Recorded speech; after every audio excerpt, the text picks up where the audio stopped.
Epic rap battles of philosophy featuring Aristotle, Ayn Rand, Immanuel Kant, Jeremy Bentham, W.D. Ross, and Nietzsche. Begin.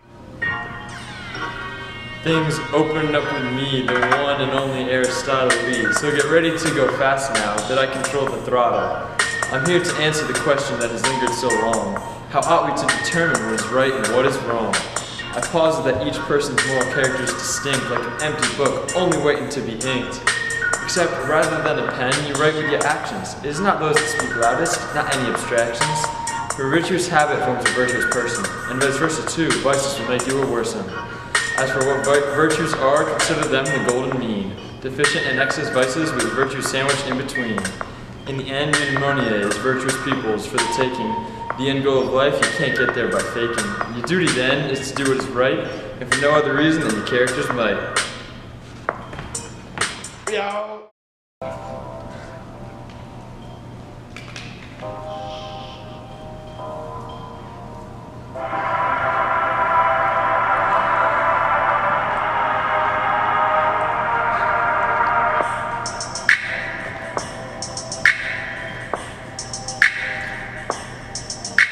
My name's Ayn Rand, and I've let you have your fun. But I'm here to remind you to pull out for number one. Sure, virtue's great, there's not much to it. Over and over, most anyone can do it.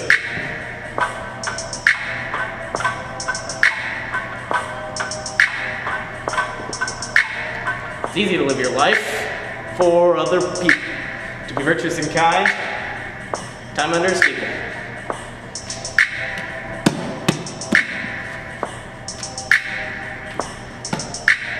Real moral courage is looking for yourself, doing what's for you and no one else. For you and only you can truly know. This is one life. Why on earth live for others? This one life should not cause you strife. Altruism in a way that is abundantly clear. Hold on to you dear.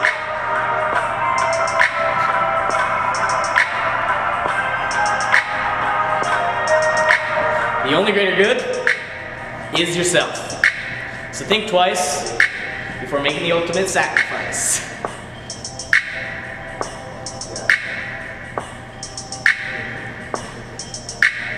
Living your life for others is the ultimate crime. You have no obligation to spare anyone a dime. Who is John Galt?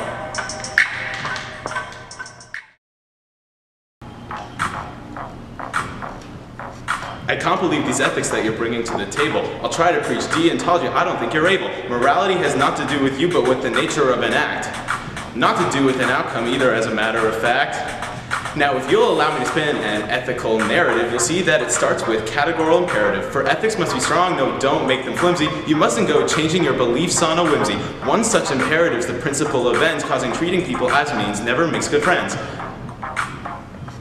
And intentions must also be pure with goodwill, for an act is immoral if a doer means ill. Then finally comes the concept of universal law, for if morals apply to one, they must apply to all.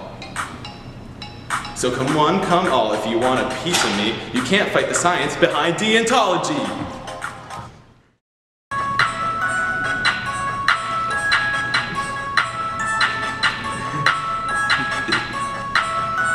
Science you claim to have, but surely you have no reason. This deontology crap you're spewing is ethical treason. My name is Jeremy Bentham, and I'm here to say that utility and consequentialism are the true moral way. Where deontology fails to face the consequences as it should, what matters is the outcome, to bring about the greatest good. But what is the greatest good, you argue, trying to put me on blast, blah blah. Well, there are 4 simple metrics, so I'm happy that you asked. Scope and intensity are first plus duration, then simply throw in probability and do the calculation. Imagine, for instance, that a terrorist withholds information and tell with the power to save a whole nation. the utility of many outweighs that of the individual. Making torture justifiable, there's nothing conditional. It seems to me, Kant, you lack the guts to do what must be done. If left up to you, the terrorists already would have won.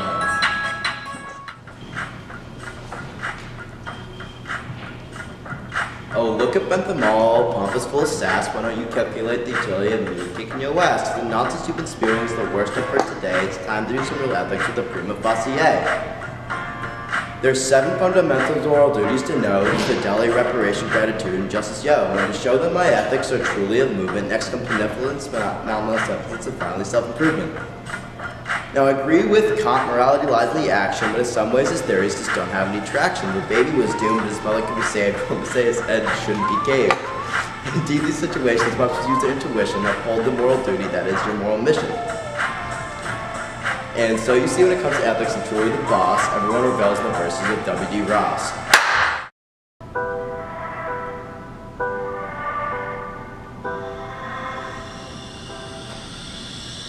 Oh, Ross, what's this feeling I've got? A verse so fleeting. I think my intuition's telling me you need a beating. It looks like it all comes down to me again, the one and only Nietzsche. But by the time I'm through with you, I wish I never did meet ya. Some might call me cruel and harsh, claim that I'm the vilest, but really they just fear the simple fact that I'm a nihilist. Now, I don't know how you got the sense of right into your head, because I can tell you one thing for certain: God is dead. So how then can we determine what is good and what makes sense? We must look up to the ultimate person, the Ubermensch, for the compassion and equality are the tools of the weak, only meant to compensate for being so meek. By bringing guilt upon the strong for what the weak naturally lack, ethics with these values only hold us all back. So it is your duty to blast through all prohibition, to be your ultimate self. That's the moral mission. Star.